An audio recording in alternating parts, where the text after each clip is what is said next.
Hi, everyone. Welcome to Potluck. Today we have a special guest, Cristina Castellanos Stephens. She's, among many other things, she has a chocolate store. She's also my mentor in the food tour guide business. And today we're going to talk about chocolate. Hi, Cristina. Hello, how are you? I'm good. How are you? I'm good. I actually just ate a piece of brownie. Just to get in the mood, in the chocolate mood. So what you do at Lurca is belongs to this so-called bean to bar movement. Can you tell us a little bit about this and what it is? Yeah, so Lurca is a chocolate shop. So Lur means earth, and Ka, earth in Basque language, because we're in the Basque Country, and Ka comes from cacao. So what we do is, because me and my partner were both born in Mexico, we bring cocoa beans from Mexico, we roast them here, grind them, and make them into chocolate, and combine Mexican and Basque flavors. And it is bean to bar chocolate, which means we do the whole process from the bean to the bar. And basically, what we've done is opened a small shop that is where the machines are separated by a glass window, so people can see the process, because we're so disassociated from how chocolate is made and what chocolate tastes like, and so many people don't know that it actually comes from a fruit. So this is what we're doing. We're trying to bring the process and the origin of chocolate closer to people, so they understand and appreciate it a lot more. I think there's not like a sexy way of saying educates, but it's like re-educating people to appreciate and eat chocolate in a different way. So bean to bar is a movement that started in the 90s, but is also the way that you make the chocolate. This reminds me of this scandal that happened in New York with the Masked Brothers, that were like these hipster guys with a chocolate store, and at some point they found out that they were just melting Valrhona chocolate and reshaping it and selling it. Is that something that is common in the chocolate world, like fraud or using wrong labels for the cacao type? So I think the Mass Brothers scandal, like everybody knows about it, but also weirdly, like their design was amazing, and it was such a big scandal, and they were so like popular that it actually in a way kind of helped to attract people to bean to bar. So I mean, sadly there was a scandal behind it, but it did also have a good purpose, I think. I think what chocolate does is there's a lot of deceiving marketing. So if you do an experiment, if you buy a bean to bar chocolate bar, and then you go to the supermarket and you buy a chocolate bar that you find there, compare the labels. Mm-hmm. So what the big industry does is they copy the terms that the bean to bar movement is using. So it is definitely deceiving. And like the best tips is the less ingredients, the better. Chocolate should just be cocoa beans and sugar, or cocoa beans, sugar, and cocoa butter if it's a dark chocolate. So less ingredients, the better. And the more information you get from the bar, also a lot better. Like, in wine, you always want to know where the grapes are grown, where the winery, the bodega is, who makes it, the terroir, the year, like the notes. And people are really proud of sharing this information. But weirdly, that doesn't happen with chocolate, because everybody thinks that if it's not everybody knows that if it's a dark chocolate that's made with cocoa beans from the Philippines, it's going to taste different than if you have a chocolate that's made with cocoa beans from Mexico or Venezuela or Costa Rica. But it should be a given. So what happens is, so first we drink the chocolate, then they add sugar in Spain, then they do the first chocolate bar, then they add the milk powder, and then they do the first mass-produced chocolate bar. This is Hershey's. They take it to the US, and weirdly they forget to pasteurize the milk, so the chocolate bars taste a little bit like off, a little bit like vomit, and so they change the recipe. And people are like, no, bring back the original recipe. And so they bring it back. And if you look at a Hershey's bar, sometimes they have the letters PGPR, which is this like added flavoring that tastes like off milk. But having so chocolate before was for royalty, for the aristocracy, for people who could afford paying chocolate. And you have to think that cocoa beans used to be considered, they were used as currency. So they were very important. And then with the mass produced ones, the only way they found a way to make it affordable was to reduce the price and add more sugar.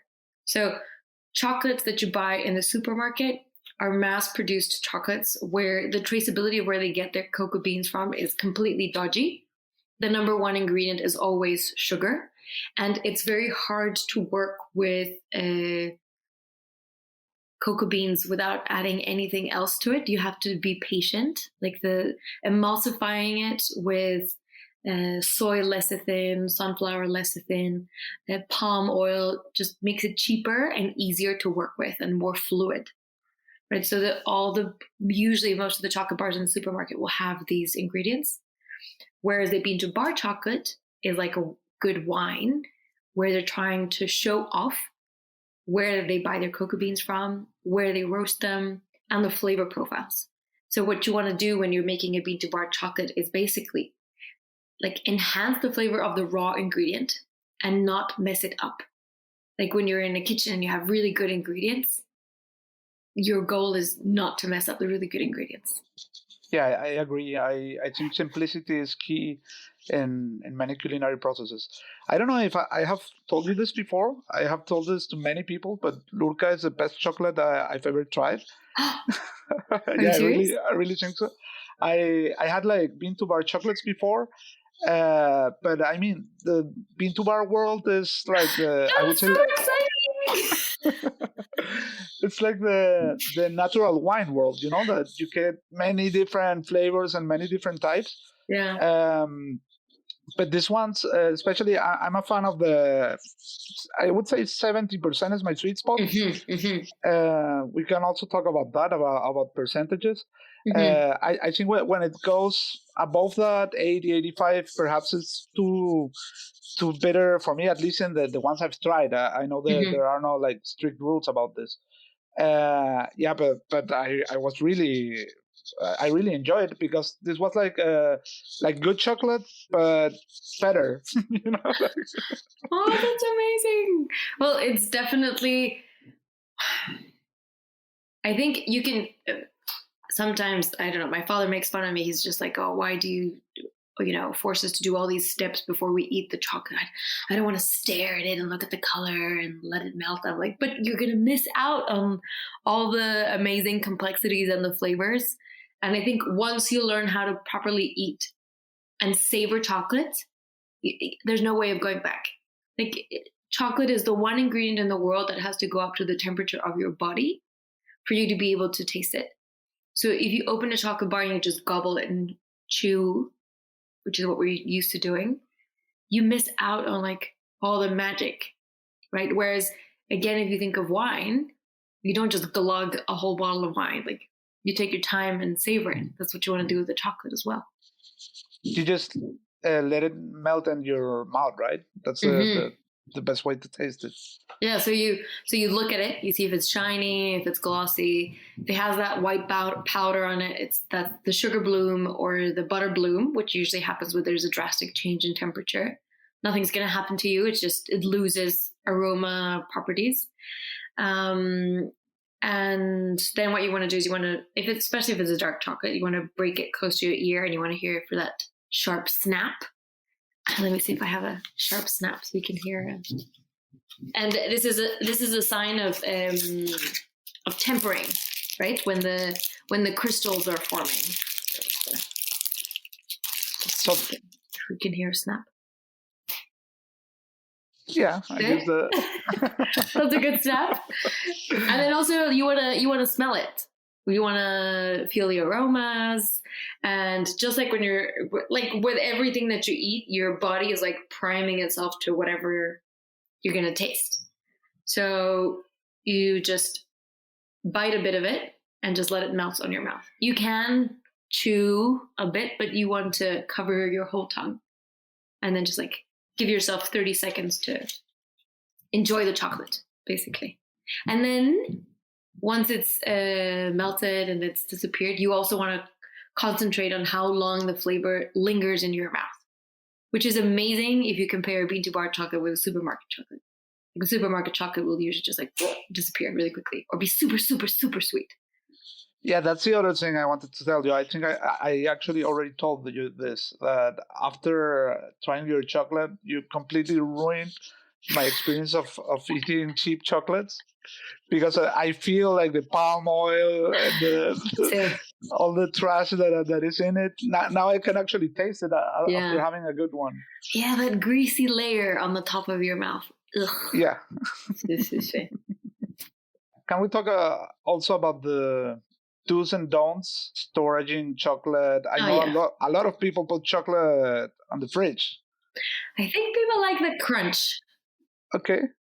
I think that's why people put it in the fridge. Never put your chocolate in the fridge. That's the first thing I also learned while working with chocolate. I worked in a chocolate store from Maria Fernanda Di Jacobe when she was starting in Venezuela, her chocolate store called Cacao, to learn how to work with chocolate, how to temper chocolate, how to make bombones, how to make the ganache. It was pretty nice. I remember the most iconic she had was a passion fruit bonbon, and also there was one that was really nice in Venezuela, but also in other regions of the Amazonas. There is a hot sauce made out of ants, and in Venezuela it's called catara, and we had a bonbon filled with a catara ganache. That was my favorite for sure. Wow. Yeah, that was really nice.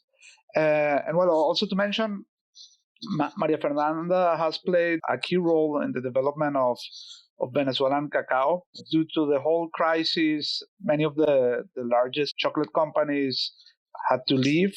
So all the farmers and producers from the land that are from there learned how to make chocolate. Well, she boosted a movement to teach especially women how to make chocolate and small chocolate companies. And of course, since these people were the farmers by generations, they knew the 85% of cacaos and the difference between all of them.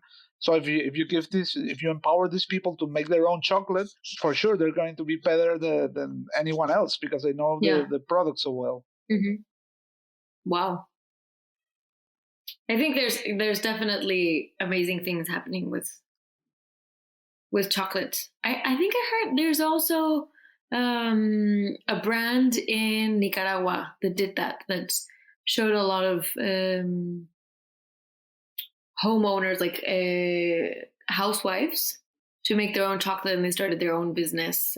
Yeah, I think there's lots of... Can you make chocolate at home? Is that advisable, or is that just a waste of energy putting a blender for 8 days to grind the chocolate? By all means, do it. I feel like if you make chocolate, it makes you appreciate good chocolate even more.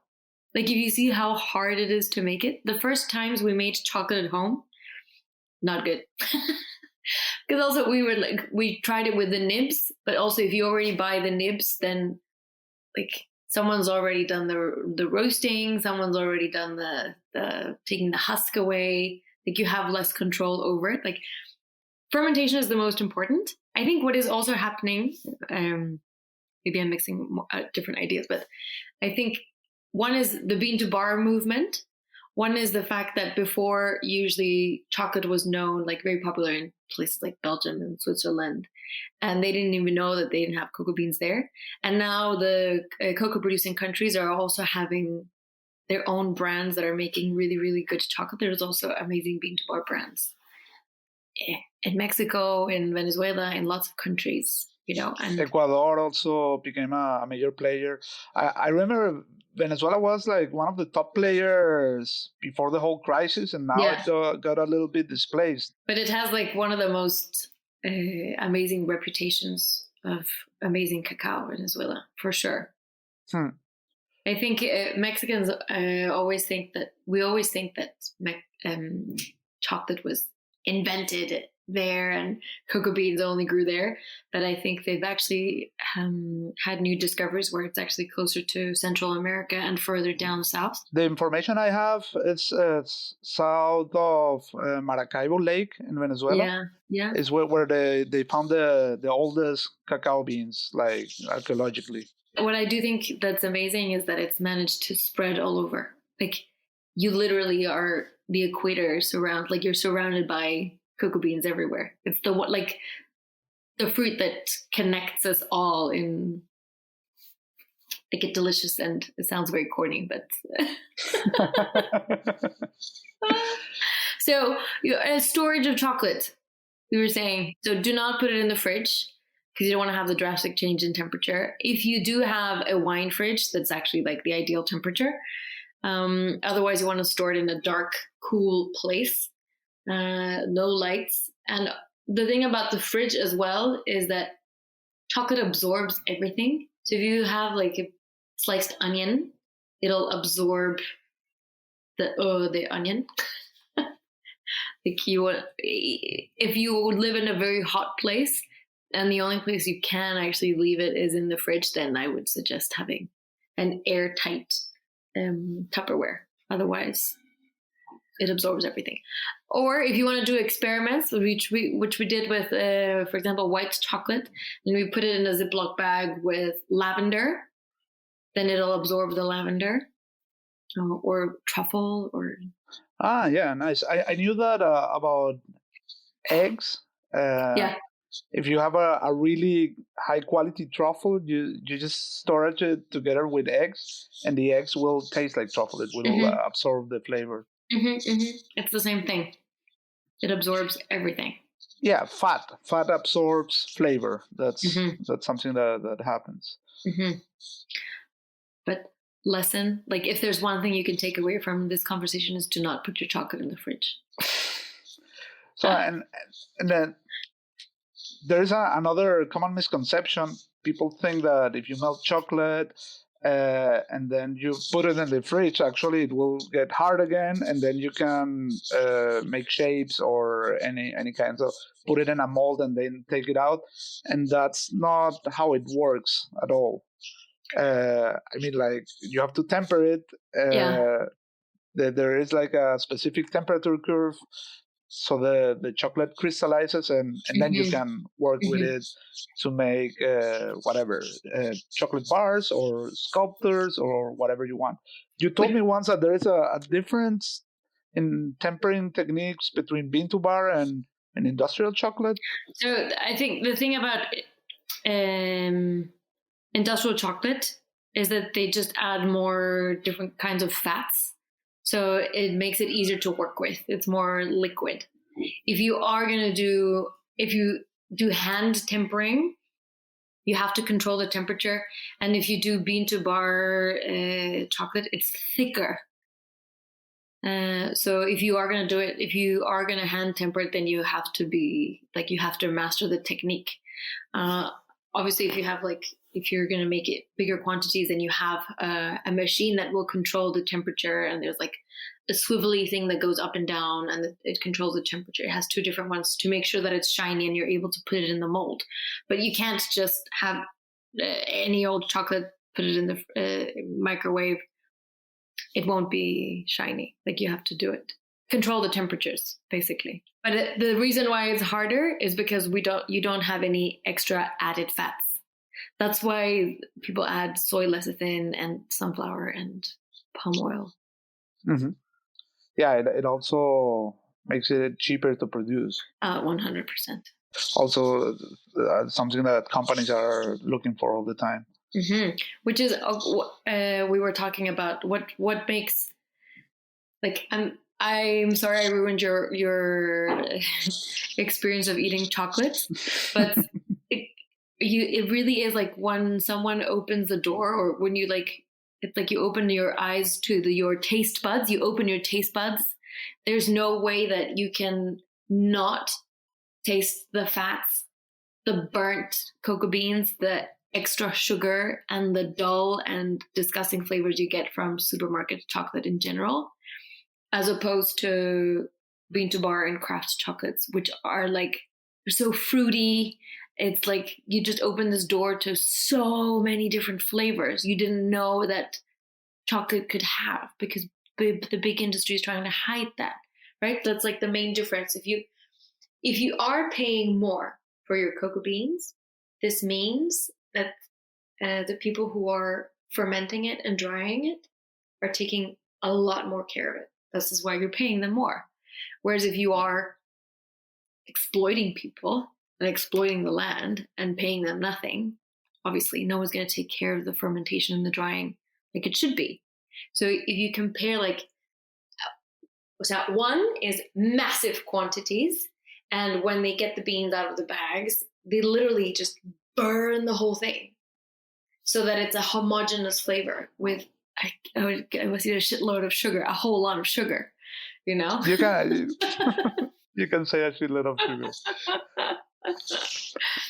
That's what makes it cheap. That's what makes it disgusting. But also sugar is so addictive, right? You mentioned that chocolates can have like fruity profiles, and one of the chocolates I like the most from Lurca was Socomusco. What's the name of the Soconusco? It's the name of the cacao variety, right?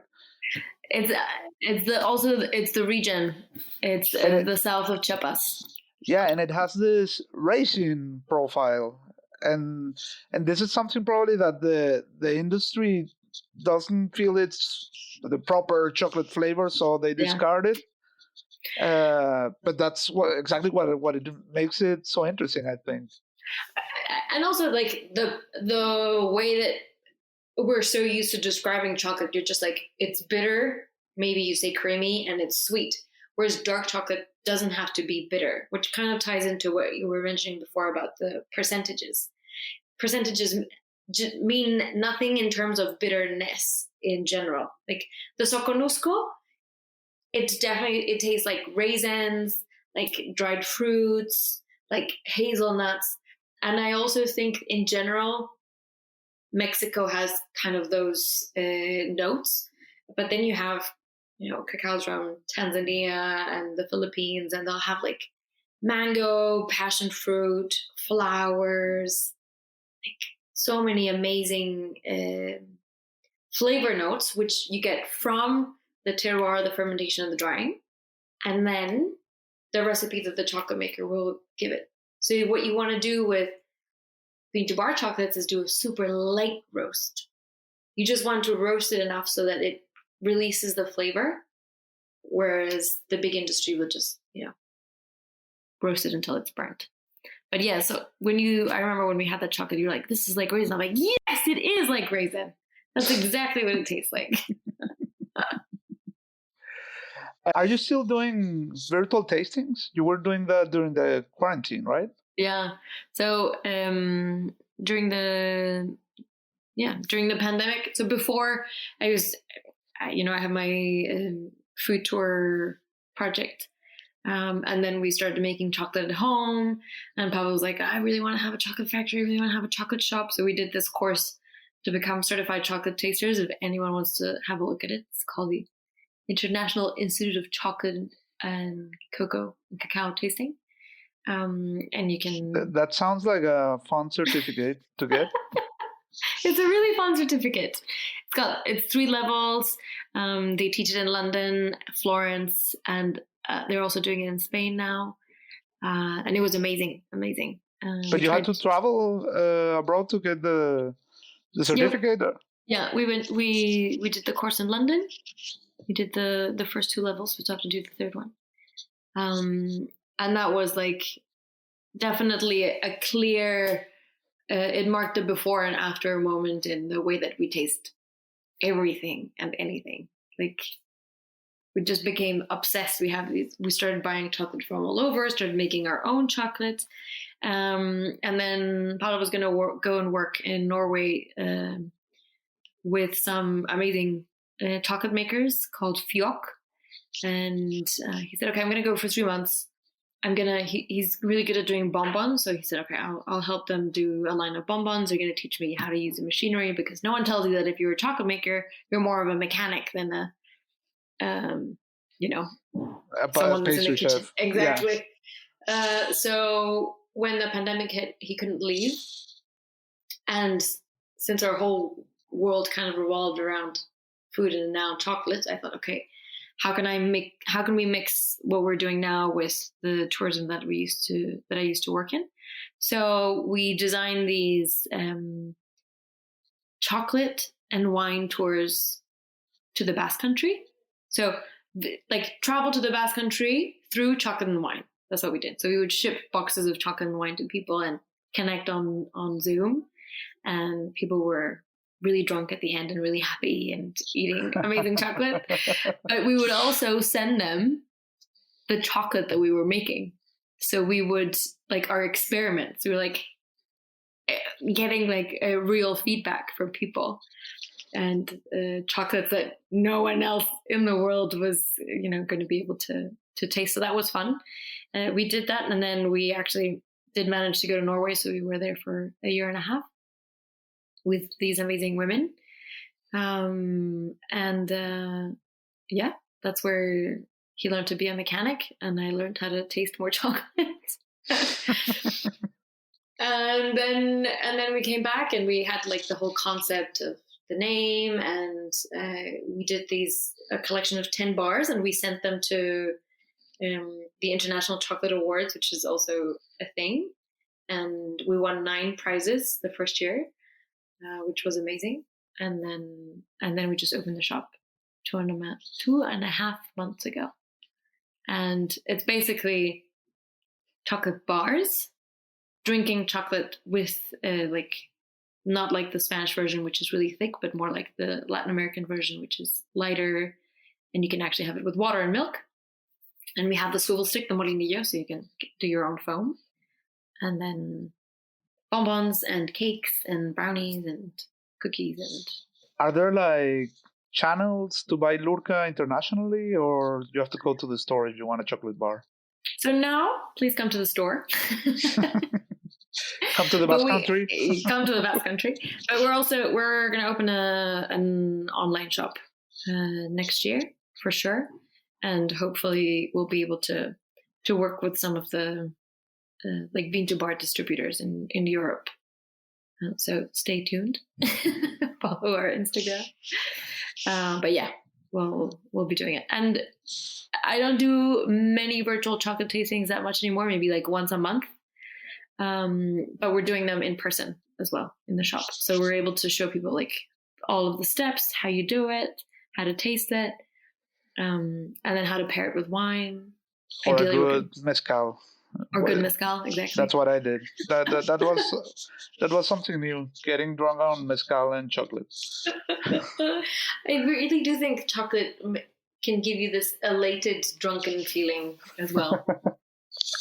So that was our chocolate episode. Thank you very much, Cristina. No problem. My pleasure. For any chocolate questions, just drop me a message.